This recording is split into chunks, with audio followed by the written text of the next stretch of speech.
السلام عليكم.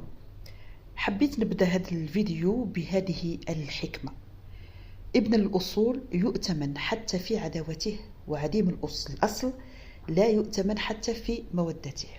في هذا الإطار، طفل أمريكي من أصول جزائرية يبلغ من العمر 14 سنة عبر عن دعمه وتشجيعه للمنتخب المغربي بكل روح رياضية ومحبة، بل وسجل مقطع فيديو يتمنى لهم فيه الفوز، قائلا إن شاء الله تربحوا، يعني على المنتخب اللي هو كان يشجع في المنتخب المغربي، وقال لهم إن شاء الله تربحوا وإحنا خاوة.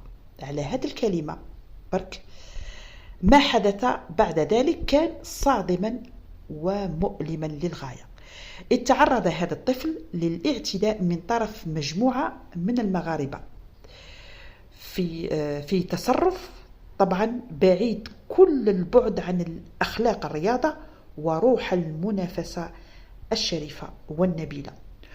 وبحسب المعلومات المتداولة فقد تم توقيف 7 أشخاص إلى حد الآن على خلفية القضية، والتحقيقات لا تزال متواصلة، ومن المتوقع أن يواجه المتورطون المغاربة الذين اعتدوا على هذا الطفل عواقب قانونية جدية.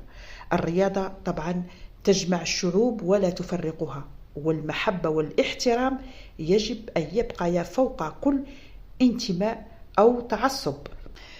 إذن هل نقدر نقول أن هذه عقلية مريضة مشحونة بالحقد والغل الأعمى، الذي تحول من مجرد شغب ملاعب وكرة قدم إلى جريمة نكراء دنيئة ضد إنسان ضعيف، ضد طفل لا يتجاوز سنه 14 سنة؟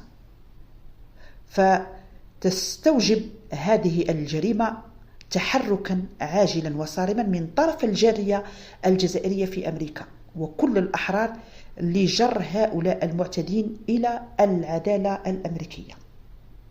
نسأل المولى عز وجل أن يشفي هذا الطفل، لأنه تعرض لإصابات جراء الاعتداء الهمجي. نتمنى له الشفاء العاجل.